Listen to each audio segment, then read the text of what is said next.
Welcome back to another episode of Graduate Career Launchpad, an interview series for students and graduates looking to start their career. I'm Simon Gibson, Graduate Recruitment Director at Prosperable, and I'm very excited to be talking to Rohin, one of our new grads from EY Australia.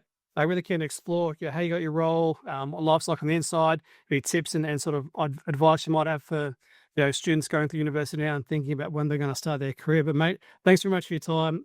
Appreciate it. It's a very busy season for you at the moment. We're just really keen to understand if you can sort of talk to us a bit more about what you studied and how you got to where you are now. Yeah, fantastic. Thanks for having me, Simon. So, I suppose when I start out, I've been at EY for 2 years now. I'm in the audit service line here in Perth. And I suppose I got into audit originally because I was looking to sort of get behind how companies work, understand the nuts and bolts, see stuff that you typically wouldn't see, say, like in an ASX-listed company, what stuff that you wouldn't find in the release, how it really operates, and get a really solid foundational understanding of how that all works. So that's what initially sort of drew me into audit. I've just found it such a fantastic place to start my career out to date. So really enjoyable. Okay. And so you might have covered, what did you study at university? So at uni, I did accounting and finance. I just studied down at Curtin. And found that fitted really well into just starting out in audit. Really fantastic skills to sort of start that as my career. Yeah. Okay, cool. And obviously focusing more on the accounting side of things from an audit perspective versus the finance. We look at further study, with one of the membership bodies within that space. Yeah, exactly. So at EY, we're a big CA firm. So I think it was about a couple of months into starting at EY, we started our chartered accounting studies. So I've just finished my last assignment. So, thank you. Yeah, stoked to be done with it. So I've just finished my last assignment. So I'm about the 2-year mark. So I'm doing my chartered accountancy. So I'll be admitted in July next year. So really fantastic program. Really takes what we do at work in the office and sort of gives us that really great theoretical background. And I find it really, actually, the study quite practical, even more so than uni. So really enjoy it. Right. And so that's working full time and doing the study at the same time. Working full time and doing the study. Yeah.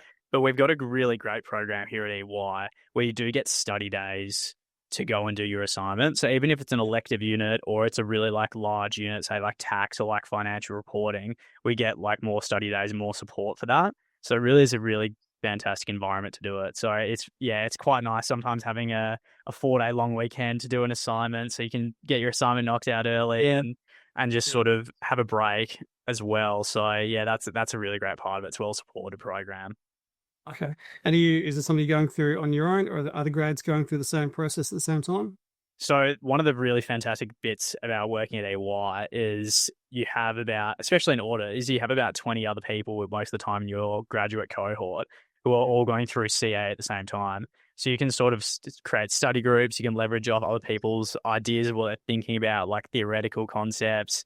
It's a really great place to do it. Yeah. Okay. Excellent. And mate, if we can go back a couple of years. Sort of you said you've been in EY for a couple of years, and maybe go back to when you were halfway through your studies or into your first year uni, something along those lines.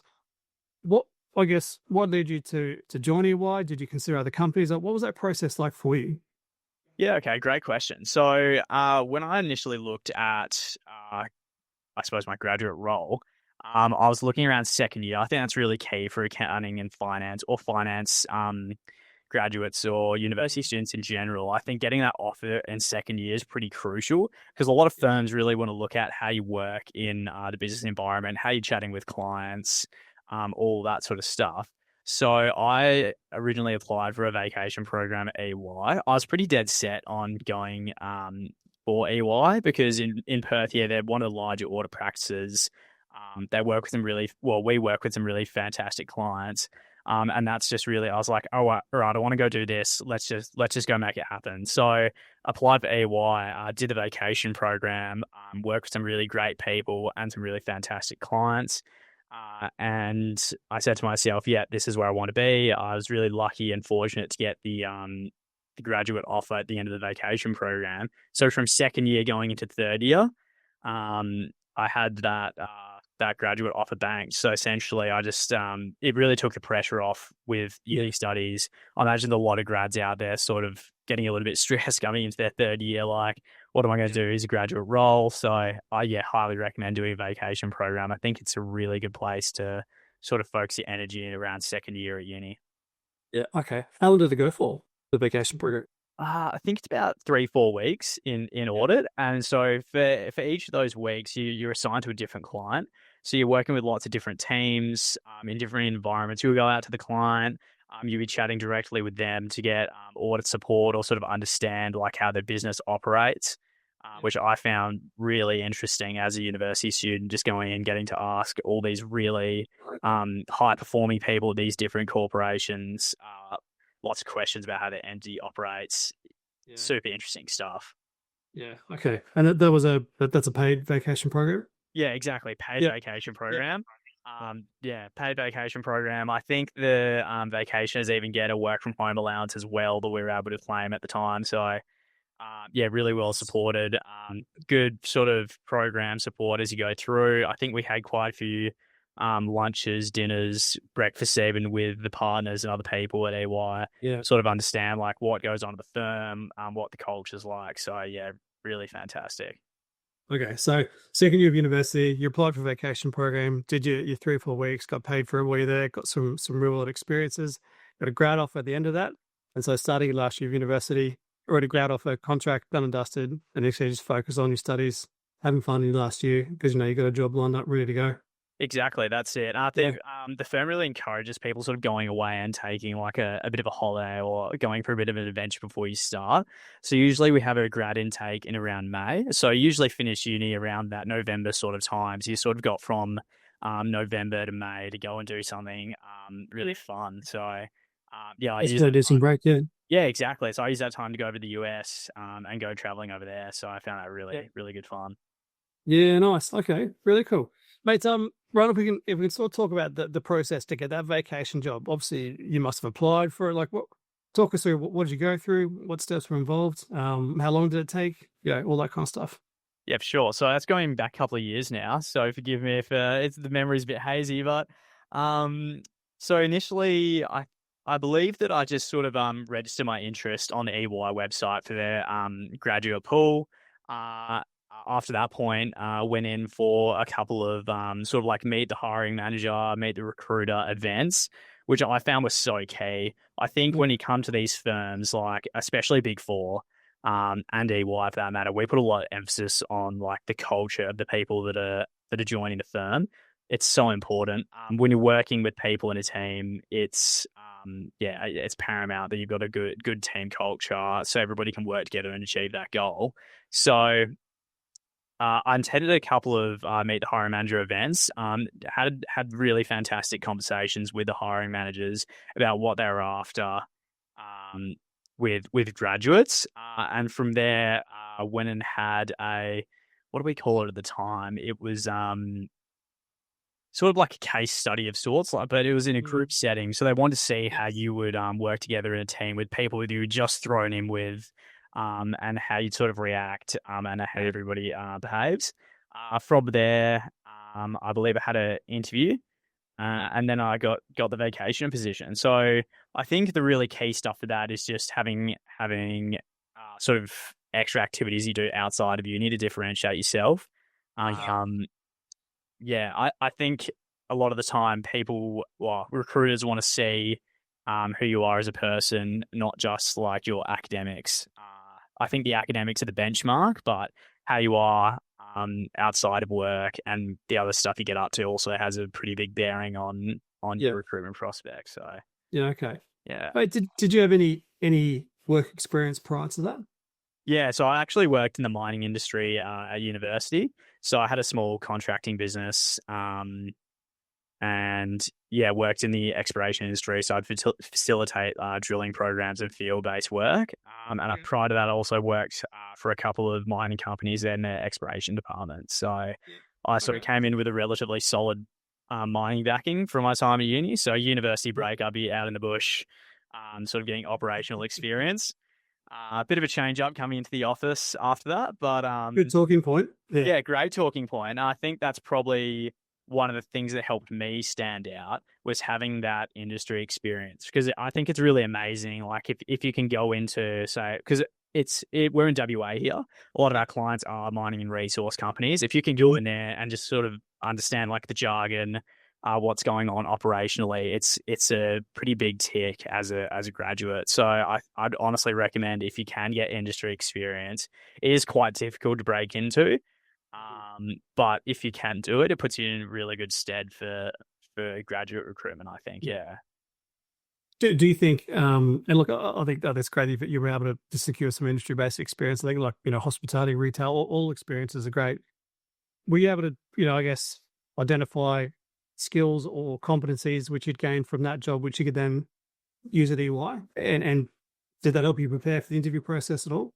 Yeah, definitely. So like you mentioned, like the retail and hospitality, I think that's also not a bad place to be as well, because you learn those soft skills that are really helpful. Just being able to strike a conversation with someone you've just met, and sort of build that rapport. Like that's something people who work in hospitality are actually really great at. And that's a pretty key skill that we do look at, because when you're going and chatting with clients, you've never met them before. Sometimes we're asking for support in a sort of a high pressure environment. So having the rapport with someone, being able to build that is pretty key. I would say, yeah, building that rapport is pretty key. The specific skills we're looking at, I think, yeah, look, it's really a lot of it's soft skills. A bit of industry knowledge does help. Yeah. Yeah, it really is just that these days. I think when you see sort of the AI tools that all the large corporations around the world are looking to bring in the future, we're looking to see most of the growth in graduates is going to be in the relationships sort of skill based set. So, Okay. yeah. Okay, that's really interesting. And we'll come back to that in a little bit, probably around the workplace culture and that kind of stuff. If I can just sort of take you back a couple of years again to the actual, that interview process, was there anything, I guess anything you were surprised by, any questions or anything out of the ordinary? If, anything you did or think from a preparation point of view, you'd avoid doing again, if you know what I mean? Yeah, for sure. Look, I'll be really honest with you, Simon. I think when you go for these interviews, especially at a firm like EY, I think the best thing you can do is just be yourself. Companies don't really hire you being someone that you're not, and I think if you're being disingenuous, um, then it's quite. I don't think that'll just put you in a good stead for the long term. So I think when you go into these interviews, you just need to be yourself, and just be authentic. I think people who come across authentic just do so much better in interviews than people who aren't being authentic. Because I think people sort of have an innate ability to tell if you're being authentic or not. To be honest with you, things that I wish I could have improved on for that interview. Yeah, look, I think if we look at it from a technical perspective, when you go into these interviews, like we're not really asking a lot from a technical perspective for a graduate. So we really just want to see, has this person got a bit of a can-do attitude? And I think a lot of the time, when I recall discussing with interviewers afterwards, they just said, "Oh, can we see ourselves working with this person?" Is the main question. So I think, yeah, that just sort of ties in with all our soft skills. And just being yourself and just being like an authentic person. Like they'll probably ask you like, "Oh, what do you do on the weekends? Like, what do you do to decompress? Like your hobbies, that sort of stuff." Yeah. And of course the classic interview questions like, why did you apply? Yeah. Why'd you apply here? All that sort of stuff. So, I think yeah. that's where your preparation probably comes into play. If you say, I just want a grad job, it's not a great response, as opposed to understanding why you applied to this particular company, why you want to work in this particular team. Exactly. Obviously, EY's got audit, tax advisory, it's got a number of different divisions. So being a bit savvy about why you want to work in that area would help from a preparation perspective. Yeah, exactly. Like I would definitely, for everybody, I think it's key to just go and do research on EY. Like, who's the CEO? Like, what strategy, sort of projects are we working on at the moment? EY's always got a strategy outlook that we've sort of put out there from a marketing perspective. Yeah, just knowing it, like a bit of background information about the firm, like the sort of clients that we service, what you actually do in audit. This is all sort of pretty basic interview stuff that you can just do from a relatively quick Google search.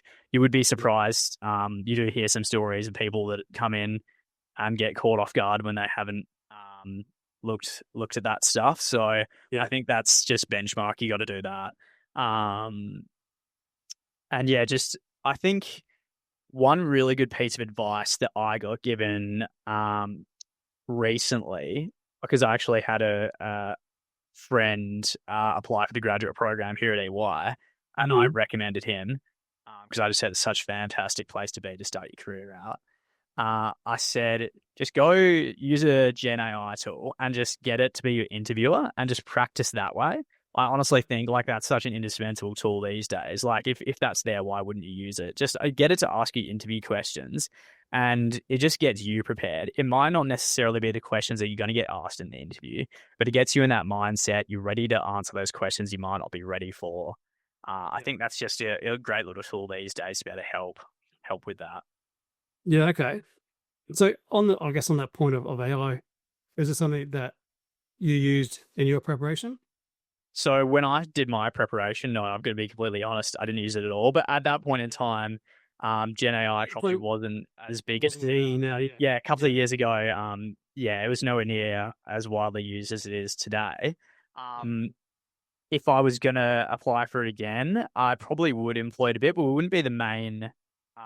I suppose it does change as you sort of go through your career. When you're a grad, it's really your attitude and just sort of how you're approaching it. That as you move through, it's more about your technical knowledge and then a bit of your attitude as well. So Yeah, absolutely. And especially network. I think when you're starting off, companies are hiring for potential. Yeah, you spoke before about having a good attitude, motivated, show a bit of enthusiasm, that kind of stuff.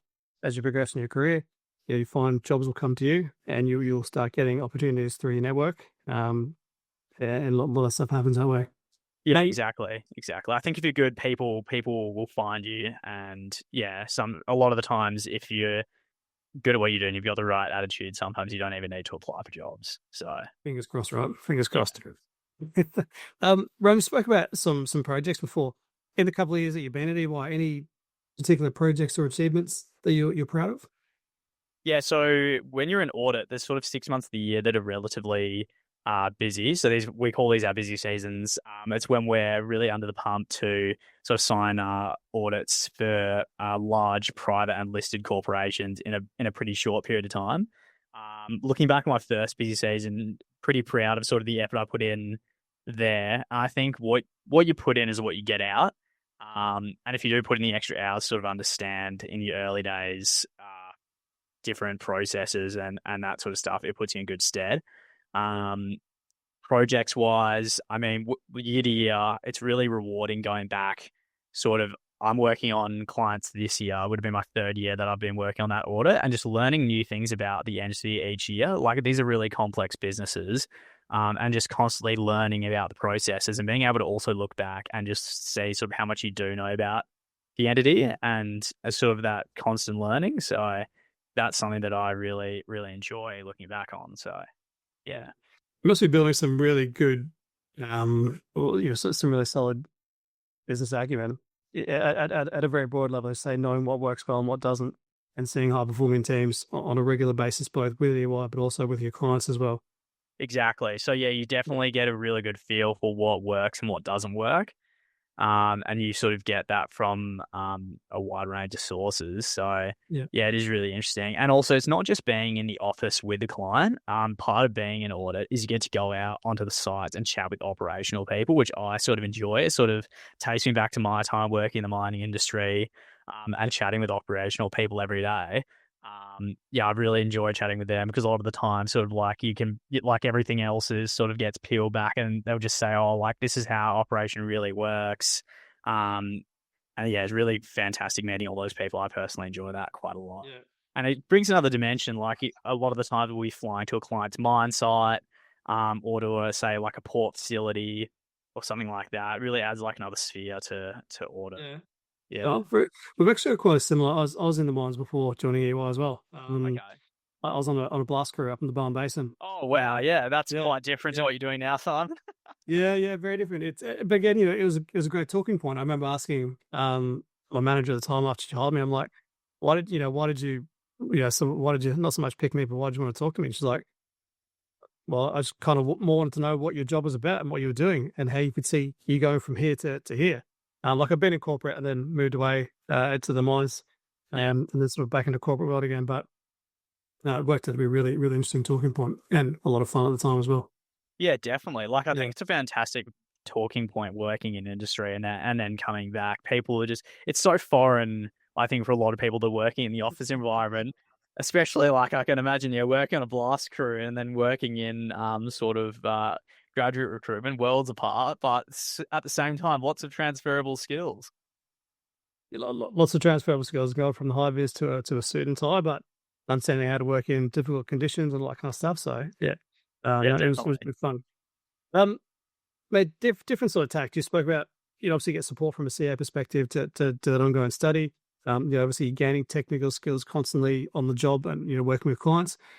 How does EY support your personal growth or learning? Yeah, so that's like another area at EY that is just it's so big for us. So training is just a constant ongoing thing, and they put a lot of effort into making the training really excellent. So from the time that you start as a graduate, I think we had a 2-week training program initially, and that was highly engaging. We had some senior managers and managers that were really high performing people sort of take us through um, the Audit 101. And from then to now, we're still doing training programs that will sort of last for an entire week. And that'll sort of cover everything from like accounting standards to um, interfacing with the client through like verbal and written communication. It really is sort of all encompassing the training here. So we also do web-based learnings quite a bit. So that can sort of cover quite a few different areas. Geez, what's the last one I did? Would have been on cybersecurity and also fraud as well. So yeah, the training is very well done here, and it's constantly always learning.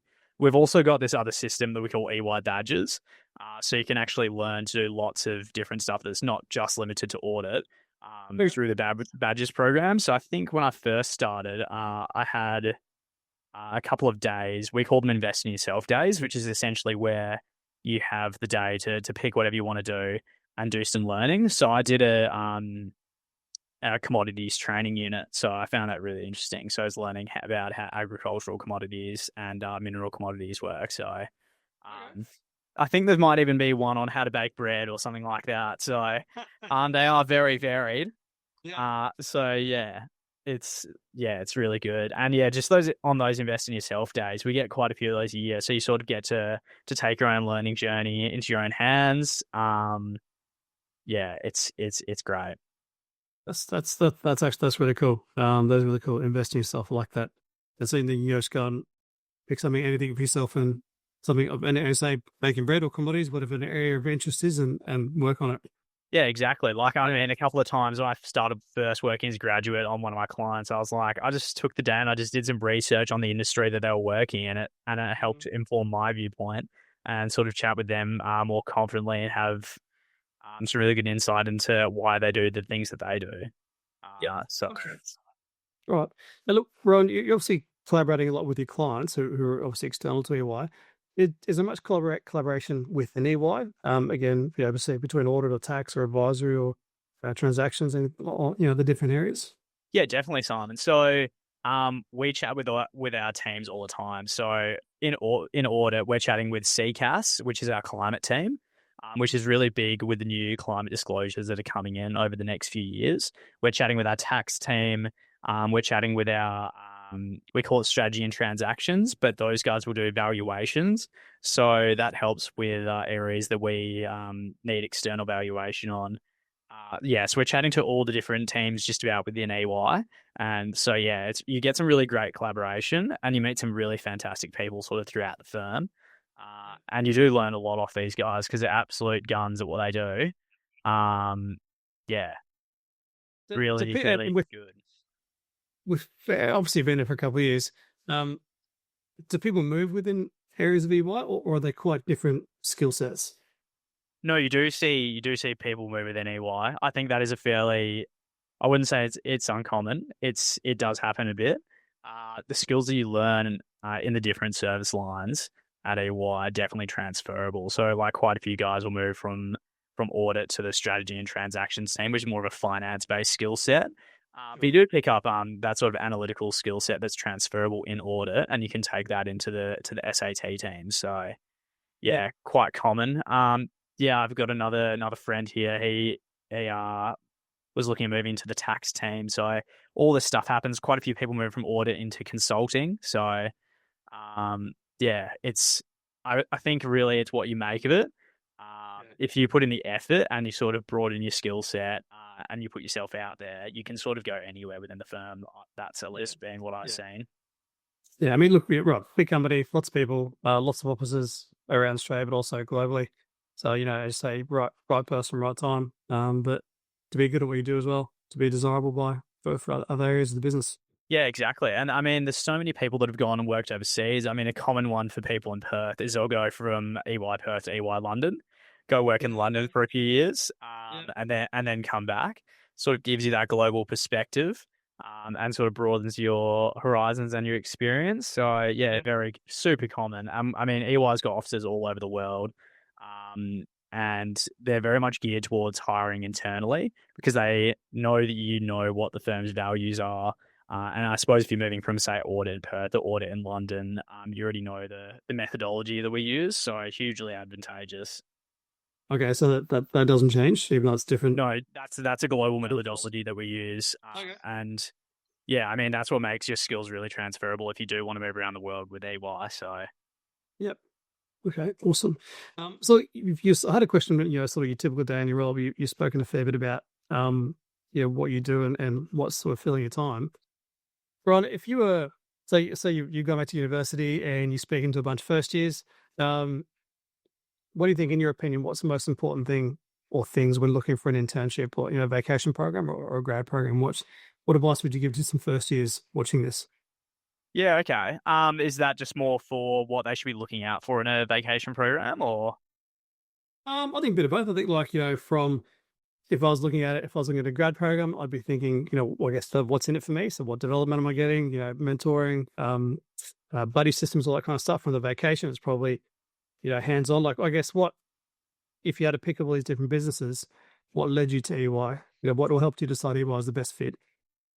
So I think when I looked at EY, I sort of said to myself, I want to go, this is my first job in my career. I want to lay myself a really solid foundation and sort of use this opportunity to build my base. What factors are going to be there to help me do that? And I looked at EY. They have a really strong counselor buddy system. So yeah, you do have a counselor assigned to you, and it's usually, well, it will pretty much always be someone senior to you. My counselors have been fantastic and they've really helped me along on the journey. So you can sort of go to your counselor for advice on something that's happening on your job. And it's not even sort of your day-to-day stuff. It can also be like, oh, you know what, I really enjoyed my time here in audit, but I'm thinking of moving service lines. Could you help me do that? That support network really stood out for me, and also the firm's culture as well. I think it makes a real big difference if you come into work every day and there's just a really great buzz, good vibe. So that's what stood out to me as well. So, and I'd met people at uni and they'd said the same thing about EY. So that's what initially drew me to that. I think when you're looking for your first role, you just really want that good support network, because the reality is you're not really going to know a whole lot. Like a university degree does teach you a fair bit, but it does change when you step into your first role. So you do want that good support network and just a company that's committed to, I suppose, showing you the ropes. And I mean, EY certainly committed to that with their training and how they do the CA program. So I think combination of the training and having that counselor support was pretty important for me. Yeah. Okay. Brilliant, mate. Last one for me. There might be students going through recruitment processes at the moment, like an assessment center, like you did. What's one piece of advice you give to somebody who's about to go through that process? I would just say be authentic, be yourself, but make sure you're putting yourself out there, and just taking every opportunity that you can. Maybe there's like a meet the hiring manager event that maybe you're not invited to. Maybe you just send the hiring manager an email and say, hey, I saw that this event's on. I didn't get an invite, but I'm really keen to come. That's actually what happened to me. I didn't get invited to one of the hiring manager events because I just missed the cutoff. But I was having a Teams call with one of the guys during my interview, and he's like, the event's in 20 minutes. If you could be down here, we'd love to have you down. So I quickly threw on some business casual and got down to the EY office. And that's something that did help me. So I think taking those little opportunities that you can get and putting yourself out there helps a lot. Yeah, love it. That's brilliant advice. Mate, I know you've been under the pump with work, so we'll let you get back into it. Rowan, thank you very much for giving us a really authentic look into being a grad at EY. You've been there for a couple of years, but you painted a really good picture of the opportunities and rewards of being part of that. For anyone watching and listening, if you wish to follow Rowan's footsteps, remember to explore grad and vacation roles out on EY's Prosperable site. Thanks very much for joining, and tune in for the next episode of Graduate Career Launchpad. Thanks very much. Thanks, Simon.